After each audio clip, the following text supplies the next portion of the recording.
we will go for the next topic.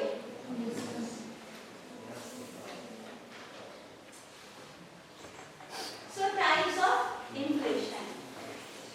So when we are going to discuss about the types of inflation, मुद्रास्फीति के प्रकार, here I have tried to explain based on two things, based on rate and based on causes. Rate के आधार पर, दर के आधार पर, मुद्रास्फीति के प्रकार और कारण के आधार पर। और भी कारण है, there are the many more causes of inflation, but here I have tried to focus on the two types of inflation. Okay, so the first type of inflation according to the based on rate are, first is creeping inflation. creeping inflation, रेंगता हुआ inflation, जैसे जमीन में धीरे धीरे slowly आगे बढ़ते हैं ना, रेंगते हुए स्नेल सबको देखते हो ना, रोना स्नेल कैसे वो रेंगता है धीरे धीरे। तो अगर इन्फ्लेशन का रेट धीरे धीरे बढ़ रहा है, प्राइस लेवल धीरे धीरे इंक्रीज हो रहा है over a period of year, एक साल में धीरे धीरे कीमतें बढ़ रही है, so that will be known as creeping inflation. कितना बढ़ेगी? लगभग 2% और लेस देन 2% और 3%। 3% से ज्यादा नहीं जाएगा, 2% से कम रहेगा या 3% के लगभग वो पहुंचेगा।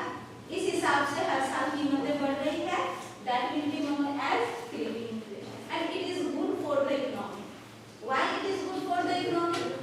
क्योंकि कीमतें अगर धीरे धीरे बढ़ती है ना, then producer will earn profit, उनको प्रॉफिट मिलेगा और फ्यूचर को लेकर उनका एक्सपेक्टेशन अच्छा होगा and they will try to produce more thing and to earn more profit, so it will help them to think in positive way. Okay, थोड़ा थोड़ा कीमतें बढ़ रही है तो प्रोड्यूसर को अच्छा लगेगा और वो और ज्यादा प्रोडक्शन करने के लिए इंस्पायर होगा और वो प्रोडक्शन करते रहेगा, so it is good for the economy. Now, the another type of inflation based on rate is working inflation. Working inflation चलता हुआ मुद्रास्फीति। रेंगने से तो थोड़ा स्पीड होगा ना चलता हुआ, रेंगने में तो बहुत स्लो आगे बढ़ेंगे, लेकिन चल के बढ़ेंगे तो थोड़ा स्पीड से बढ़ेंगे। तो चलता हुआ जो तुम्हारा इन्फ्लेशन होगा वो होगा तुम्हारा 3 to 10%, not more than 10%। 3 से 10% के बीच में। Further we can more divided 3 to 6% और 6 to 10%। लेकिन अभी तुम इतना समझ जाओ कि 3% से लेके लेस देन 10% तक अगर हर साल प्राइस इंक्रीज होता है, किसी चीज की कीमतें बढ़ती है, तब हम लोग उसको कहेंगे वर्किंग इन्फ्लेशन। ओके, तो वर्किंग इन्फ्लेशन ये भी अगर हम लोग को इकोनॉमी में वर्किंग इन्फ्लेशन होता है and we can control it, we try to control it, then it is good. If we are unable to control it, that means definitely economy will get a shock, economy को झटका लग जाएगा अगर हम लोग उसको कंट्रोल नहीं करने सके। So government already focus or try to control inflation during working inflation period. Government देखती है कि हमारा इन्फ्लेशन कितना आगे बढ़ रहा है, अगर 7 to 8% इन्फ्लेशन रेट बढ़ गया, then government try to control money supply in the economy और वो डिफरेंट मेजर्स को अप्लाई कर देगा, टूल्स को अप्लाई कर देगा मनी सप्लाई कंट्रोल करने के लिए कि इन्फ्लेशन रेट ना बढ़े। तो अगर वर्किंग इन्फ्लेशन तुम्हारा 3 to less than 10% होता है, इन्फ्लेशन थोड़ा ज्यादा ही है and economy too fast, it will help grow economy too fast, economy बहुत जल्दी जल्दी बढ़ते जाएगा, ठीक है, बहुत फास्ट ये ग्रो करेगा और ये इन्फ्लेशन को और आगे लेके जाएगा। कैसे लेके जाएगा जानते हो? जब लोग देखेंगे कि कीमतें बढ़ रही है ना, तो लोग और ज्यादा सामान खरीदने लगेंगे कि इन फ्यूचर जो है और दाम बढ़ते जाएगा और महंगा होते जाएगा, तो बढ़ी हुई कीमत पर भी वो लोग खरीदने लगेंगे। तो इकोनॉमी बहुत फास्ट बढ़ेगा लेकिन it needs to control. Next is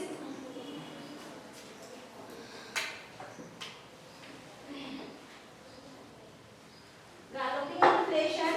galloping inflation में क्या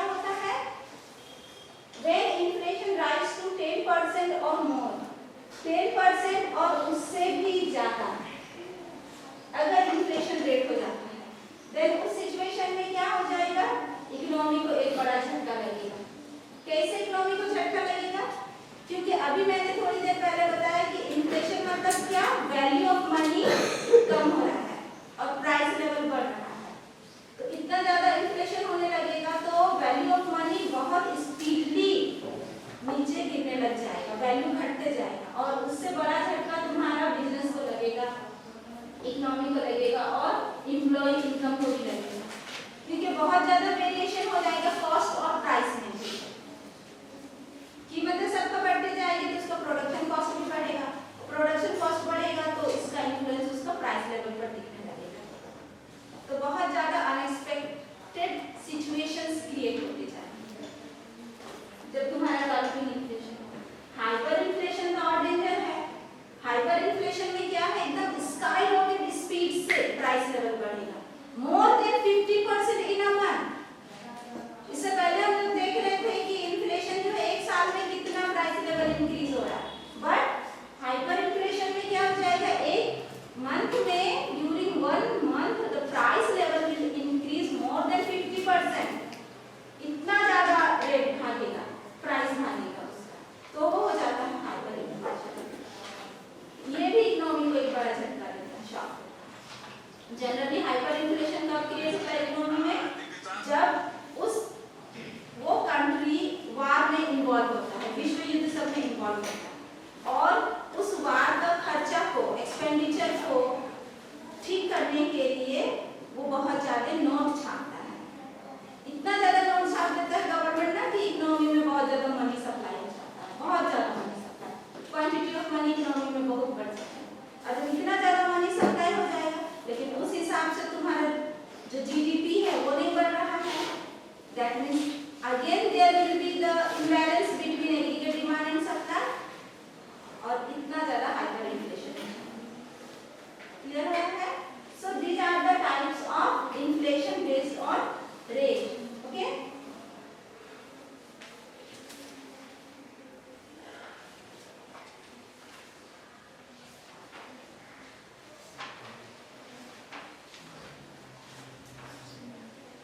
मैम दूसरा कोना से बैक कीजिए।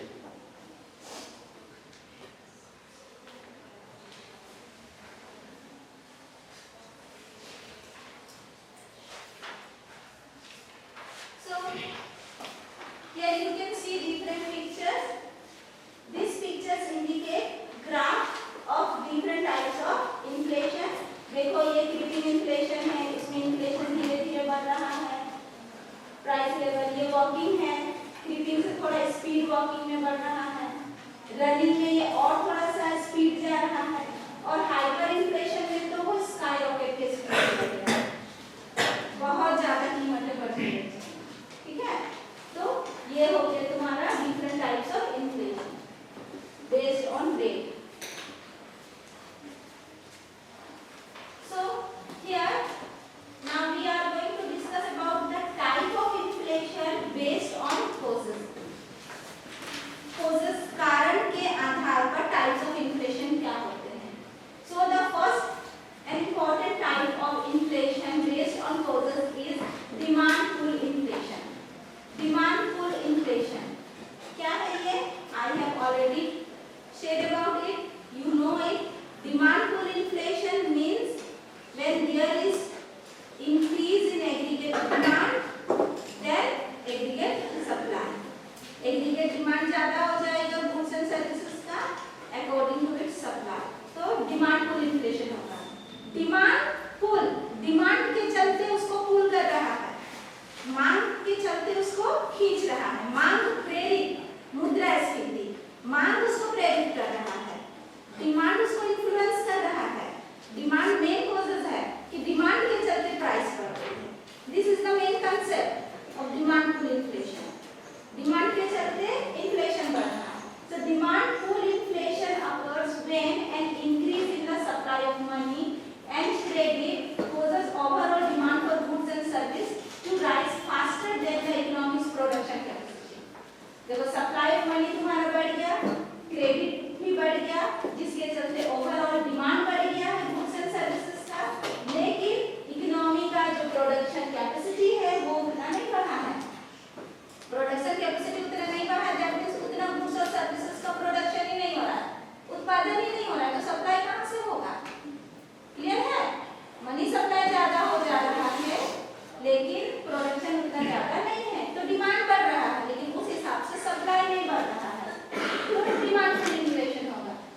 था तो फैक्टर ऑफ प्रोडक्शन को नौकरी देना, प्रोडक्शन करने के लिए और लेबर लोग को इन्वॉल्व करना पॉसिबल था। लेकिन जब यहाँ पर हम लोग देखेंगे कि फुल एम्प्लॉयमेंट वाला सिचुएशन आ गया है, so now it is not possible to increase factor of production. For example labour, full employment हो गया है तो लेबर को और हम लोग नहीं बढ़ा सकते हैं काम करने के लिए, है नहीं, फुल एम्प्लॉयमेंट वाला सिचुएशन। और जब फुल एम्प्लॉयमेंट वाला सिचुएशन क्रिएट हो जाता है तो सप्लाई को नहीं बढ़ाया जा सकता है। इसीलिए यहाँ देखो, यहाँ सप्लाई कर एकदम यहाँ से तुम्हारा इलास्टिक हो गया, एकदम यहाँ से वो सीधा हो गया, इधर नहीं गया, राइट साइड नहीं गया, इधर सीधा हो गया लॉन्ग रन एग्रीगेट सप्लाई का। क्यों? क्योंकि यहाँ पर फुल एम्प्लॉयमेंट वाला सिचुएशन आ गया। तो फुल एम्प्लॉयमेंट वाला सिचुएशन आ जाने के बाद एग्रीगेट सप्लाई और नहीं बढ़ता है, लेकिन due to increase money supply in the economy, demand for goods and services will increase. Goods और सर्विस का डिमांड बढ़ेगा और जैसे जैसे एग्रीगेट डिमांड बढ़ेगा तो एग्रीगेट डिमांड वर्टिकल की ओर शिफ्ट होते जाएगा। जैसे पहले एग्रीगेट डिमांड यहाँ था, फिर एग्रीगेट डिमांड बढ़ गया तो यहाँ आ गया। तो देखो, जब एग्रीगेट डिमांड बढ़ गया तो प्राइस लेवल बढ़ गया। अब इसके बाद अगर और एक एग्रीगेट डिमांड पर हम यहाँ से खींचेंगे तो सप्लाई का क्वांटिटी तो बढ़ेगा नहीं, लेकिन तुम्हारा प्राइस का क्वांटिटी, प्राइस लेवल जो है वो बढ़ जाएगा। समझ में आ रहा है? तो डिमांड पुल इन्फ्लेशन में याद रखना, डिमांड पुल इन्फ्लेशन में क्या होता है, एग्रीगेट डिमांड तुम्हारा बढ़ रहा है लेकिन एग्रीगेट सप्लाई जो है कुछ दूर बढ़ेगा, लेकिन उसके बाद में वो नहीं बढ़ पाएगा। और उसके बाद भी एग्रीगेट डिमांड बढ़ रहा है तो प्राइस लेवल बढ़ते जाएगा, प्राइस लेवल बढ़ते जाएगा तो डिमांड पुल इन्फ्लेशन। ठीक है, डिमांड ज्यादा होने के चलते प्राइस इंक्रीज। ग्राफ समझ में आया?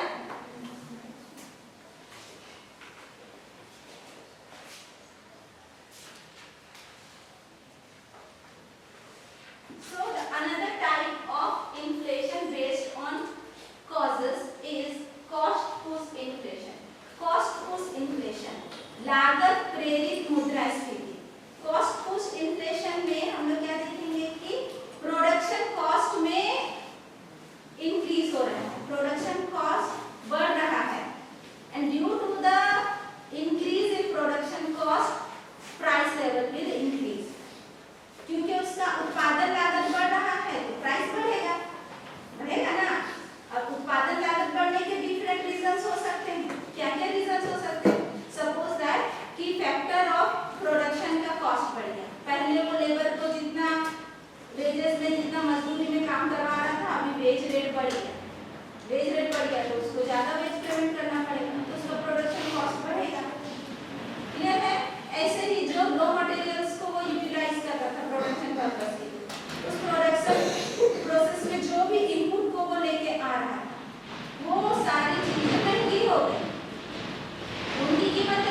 देखो सप्लाई साइड सप्लाई कर्व को कंट्रोल करता है। जैसा कंज्यूमर का डिमांड कस्टमर का डिमांड कर्व को शिफ्ट कर सकता है, वैसा ही जो प्रोडक्शन साइड है, जो सप्लाई साइड है, वो सप्लाई कर्व को शिफ्ट कर सकता है। तो उसमें हम लोग डिमांड पुल इन्फ्लेशन में देखे थे कि डिमांड कर्व शिफ्ट हुआ, कॉस्ट पुश इन्फ्लेशन में देखेंगे सप्लाई कर्व शिफ्ट होगा। इसमें भी वही इम्बैलेंस क्रिएट होगा, aggregate demand and aggregate supply. वहां हम लोग क्या देखे थे कि एग्रीगेट डिमांड ज्यादा हो रहा है एग्रीगेट सप्लाई के अकॉर्डिंग। यहाँ हम लोग क्या देखेंगे, एग्रीगेट सप्लाई कम हो जा रहा है एग्रीगेट डिमांड के अकॉर्डिंग। तो फिर वही इम्बैलेंस हो रहा है, सप्लाई कम हो जा रहा है। और जब किसी चीज का सप्लाई कम हो जाएगा तो उसका प्राइस इंक्रीज होगा। प्राइस इंक्रीज हुआ that means cost push inflation. Look at the graph में देखो, यहाँ भी हम लोग देखते हैं कि यहाँ पर तुम्हारा ओएस एक्सेस में रियल जीडीपी और यहाँ जनरल प्राइस लेवल को इंडिकेट किया गया है। सो फर्स्ट टाइम ये तुम्हारा एग्रीगेट डिमांड पर और ये शॉर्ट रन एग्रीगेट सप्लाई पर इक्विलिब्रियम पॉइंट है तुम्हारा E0 and real GDP is Y0. So when the real GDP is OY0, then the price level is PL0. Okay. Now what happens? Due to increase in the production cost, production level has decreased. उत्पादन गिर गया। जब तुम्हारा उत्पादन गिर गया है तो सप्लाई कर्व शिफ्ट हो जाएगा। तो देखो अब ये aggregate supply curve, short run aggregate supply curve shift हो गया लेफ्ट साइड में, घट गया। सप्लाई जो है वो घट गया तो ये लेफ्ट साइड में शिफ्ट हो गया। बढ़ता तो राइट साइड शिफ्ट होता, लेकिन ये घट गया तो लेफ्ट साइड शिफ्ट हो गया। So aggregate supply curve, short run aggregate supply curve left side shift हो गया। अब ये एग्रीगेट डिमांड और shifted short run aggregate supply curve का इक्विलिब्रियम पॉइंट, नया इक्विलिब्रियम पॉइंट क्या बन गया? E1 नया इक्विलिब्रियम पॉइंट। जब E1 नया इक्विलिब्रियम पॉइंट बन गया, then the real GDP level is Y1, OY1 and the price level is PL1. क्या देख रहे हैं हम लोग? जब तुम्हारा सप्लाई कर्व शिफ्ट हो गया left side, that means aggregate supply decrease हो गया, घट गया, तो रियल जीडीपी भी घटेगा। सप्लाई घटेगा तो प्रोडक्शन घटेगा, प्रोडक्शन घट रहा है तो रियल जीडीपी घट रहा है, तो रियल जीडीपी घट गया और नया इक्विलिब्रियम पॉइंट पर प्राइस लेवल बढ़ गया। पहले प्राइस लेवल OPL0 था, now the price level has become OPL1। Clear है? तो यहाँ हमने क्या देखे कि एग्रीगेट सप्लाई जब कम हो जाता है तो प्राइस लेवल इंक्रीज हो जाता है। और एग्रीगेट सप्लाई कम क्यों हुआ? उत्पादन लागत में वृद्धि के चलते। ओके, उत्पादन लागत बढ़ गया, प्रोडक्शन कॉस्ट बढ़ गया, तो वो कम प्रोडक्शन कर रहा है, जिसके चलते सप्लाई कम हो जा रहा है। और जब सप्लाई कम हो जाता है तो प्राइस बढ़ जाता है।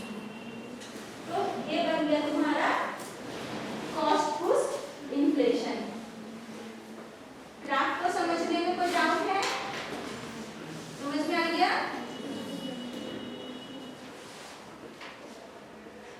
अदर टाइप, इसके अलावा और भी दो टाइप्स है on the basis of causes. The third type is scarcity inflation. Scarcity inflation में क्या होता है? जानबूझ के किसी गुड्स या सर्विसेज की क्वांटिटी का स्कैर्सिटी किया जाता है, कम लाया जाता है मार्केट में।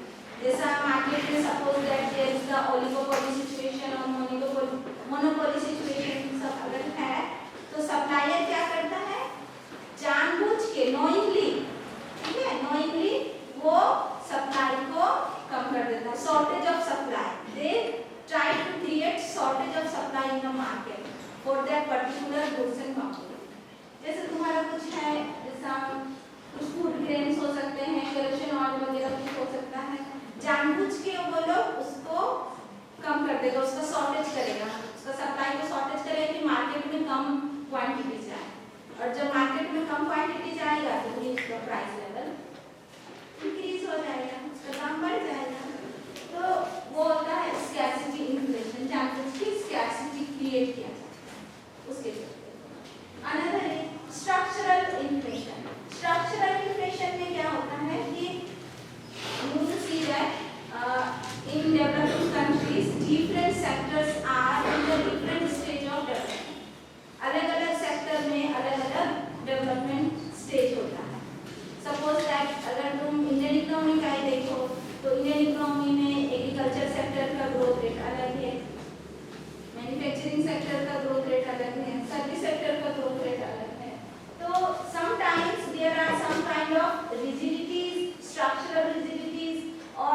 kind of bottleneck which create different type of resource constraint for that particular structure of the economy.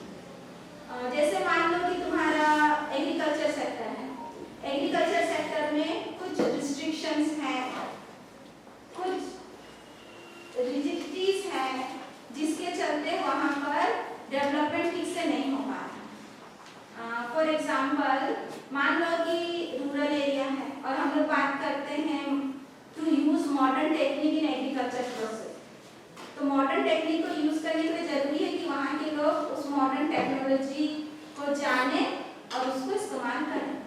लेकिन अगर उस एरिया में कोई रिजिडिटी हो जाती है और वो लोग नहीं, हम लोग ट्रेडिशनल वे में ही करेंगे, मॉडर्न टेक्निक अप्लाई नहीं करेंगे, तो क्या वहाँ पर एग्रीकल्चरल डेवलपमेंट होगा? प्रोडक्शन इंक्रीज होगा?